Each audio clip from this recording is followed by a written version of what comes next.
आज मैं आप सभी को एक्टिव वॉइस पैसिव वॉइस का बहुत ही आसान तरीका बताऊंगा। एक्टिव वॉइस से पैसिव अगर आपको चेंज करना है तो बहुत ही आसान तरीके से आप चेंज कर सकते हैं।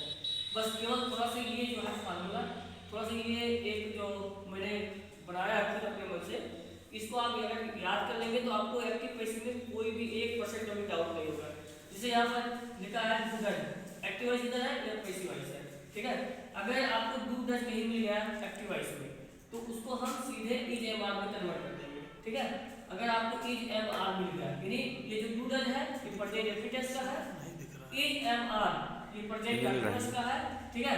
तो इज एम आर अगर आपको मिल गया तो is am are plus be लगा देंगे पैसिव वॉइस में, ठीक है। अगर हैज है किसमें होता है प्रेजेंट परफेक्ट टेंस में, तो हैज है की जगह पर आपको हैज बी लगा देना है, ठीक है। केवल बी ऐड कर देना है। डिड यानी ये पास्ट रेपिटेंस का हेल्पिंग वर्ब है, तो डिड के जगह पर आपको वाज वर्ब का प्रयोग करना है, ठीक है। इसी तरह अगर वाज वर्ब आ गया यानी पास्ट कंटीन्यूअस टेंस आ गया तो past continuous tense was verb के लिए वाज वर्ब लिखकर प्लस बी लगा देंगे, ठीक है। हैड अगर आ गया तो हैड की जगह पर हैड बी लगा देना है आपको। विल सेल अगर मिल गया तो विल सेल बी लगा देना है, ठीक है। और अगर विल सेल प्लस हैव अगर लगाओ यानी फ्यूचर परफेक्ट टेंस हो तो फ्यूचर परफेक्ट टेंस के लिए हम विल सेल हैड बी लगा देते हैं, ठीक है। आइए कुछ एग्जांपल देखते हैं। इसे लिखा है I do not take tea, I do not take tea, ठीक है। अब इसको हमें पैसिव वॉइस में कन्वर्ट करना है। कैसे करेंगे आपको पता है, ये सब्जेक्ट है, ये ऑब्जेक्ट है, ये वर्ब है और ये डू दैट जो है ये हैव टू वर्ब है, ठीक है। तो हमें सबसे पहले ऑब्जेक्ट लेना है, तो ऑब्जेक्ट क्या है आपका टी, ठीक है। अब टी के बाद क्या हो जाएगा इज होगा, क्योंकि टी सिंगुलर है तो इज होगा। T is not taken by I का हो जाता है क्या मी हो जाता है, ठीक है। अगर और एग्जांपल देखिए जिससे अगर हमें प्रेजेंट कंटीन्यूअस के हिसाब से चल रहा है तो मैं एक एग्जांपल हो जाता हूं, you are writing a letter, ठीक है। You are writing a letter. अब ये अ लेटर जो ऑब्जेक्ट हो गया तो ऑब्जेक्ट को पहले लिखेंगे हम अ लेटर इज। अब देखो यहाँ पर हमें क्या होता है इज एम आर, यानी इज सिंगुलर के लिए होता है, एम आई के लिए होता है, आर प्लूरल के लिए होता है, ठीक है, प्लूरल ऑब्जेक्ट सब्जेक्ट के लिए। तो इज हो गया हमारा। अब यहाँ पर बी लगाना है, क्या लगाना है बी। फिर क्या होगा रिटर्न बाई क्या हो जाएगा यू का ऑब्जेक्ट यू होता है, ठीक है। इसी तरह और एग्जांपल लेते हैं, बाकी प्रत्येक हर सेंटेंस का एक एक मैं एग्जांपल आपको देता हूँ। अब जैसे दे दिया है या हैज का यूज करना है यानी प्रेजेंट परफेक्ट टेंस का। लिखा है she has completed my work, ठीक है। अब इसको हमें प्रेजेंट परफेक्ट टेंस को पैसिव में कन्वर्ट करना है, तो पहले क्या लेंगे माय वर्क हैज बीन, यहाँ पर बी लगा है ना हैज बीन, फिर क्या हो जाएगा कंप्लीटेड बाय और सी का क्या आएगा ऑब्जेक्ट हाल होगा, ठीक है। अब यहाँ पर डी का हमें प्रयोग करना है, तो एग्जांपल लेते हैं दे डिड नॉट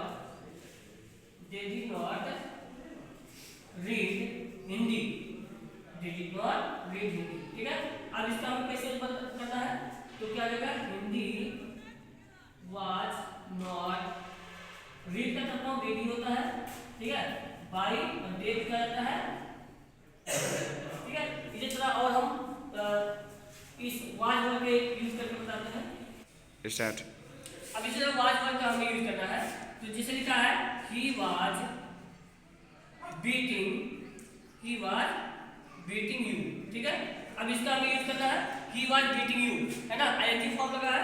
तो पहले हम ऑब्जेक्ट लेंगे, ऑब्जेक्ट क्या है यू, तो यू का सब्जेक्ट भी यू ही होता है, तो क्या लगेगा यू वर, फिर क्या लगेगा बीइंग लगेगा, यू वर बीइंग, फिर क्या लगेगा बीट का थर्ड फॉर्म क्या होता है बीटन होता है, बाय और ही का क्या होता है ऑब्जेक्ट हिम होता है, ठीक है। और एग्जांपल क्या है, जैसे हैड का हमें यूज करना है, तो हैड के क्या करेंगे हम Ram had crossed the road, Ram had crossed the road, ठीक है। अब इसको हमें पैसिव वॉइस में कन्वर्ट करना है, तो पैसिव वॉइस में कन्वर्ट करने के लिए क्या करेंगे द रोड को पहले लिखेंगे द रोड, फिर क्या हो जाएगा हैड और हैड के साथ क्या लगेगा बीन, और क्रॉस्ड ऑलरेडी थर्ड फॉर्म है तो क्रॉस लिख देंगे, फिर बाई और नाम का तो वही रहता है, ऑब्जेक्ट हो चाहे सब्जेक्ट हो, ठीक है, तो बाई नाउन हो जाएगा, ठीक है।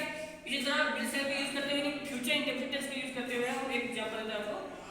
पता है आपको विल का प्रयोग सभी कर्ताओं के साथ होता है, बस शैल का प्रयोग आई और वी के साथ होता है, और बाकी सभी कर्ताओं के साथ विल का प्रयोग करता है। जैसे लिखा है we shall learn the poem, we shall learn the poem, ठीक है। अब इसको हमें पैसेज में कन्वर्ट करना है, तो क्या होगा द पोएम, ठीक है। तो पहले क्या लिखेंगे द पोएम, अब यहाँ विल होगा क्योंकि पोएम जो है आई और वी के साथ क्यों शैल का प्रयोग करेंगे, बाकी सबके साथ विल का प्रयोग मुझे बताया ना। The peon will, the poem will be, फिर क्या हो जाएगा लर्न का थर्ड क्या होता है, लर्न होता है और लर्न भी होता है, जो भी हो दोनों सही है। लर्न बाई और वी का क्या होता है, अस होता है। अब एक लाइन इसका फ्यूचर परफेक्ट टेंस का हमें पैसेज बनाना है, ठीक है। तो इसके लिए क्या हो जाएगा, एक एग्जांपल हम लेते हैं, they will have sung a song, ठीक है, they will have sung a song। अब यहाँ पर a song जो है ऑब्जेक्ट है, तो ऑब्जेक्ट क्या लिखेंगे पहले, the song, a song will have been sung, already third form है, by क्या जगह them। ये आपका एक्टिव वॉइस पैसेज कंप्लीट हो गया। अगले वीडियो में मैं आपको एक्टिव वॉइस पैसेज जो 4 टेंस का पैसेज नहीं बनता है, वो क्यों नहीं बनता है उसके बारे में मैं एक्सप्लेन करूंगा। धन्यवाद।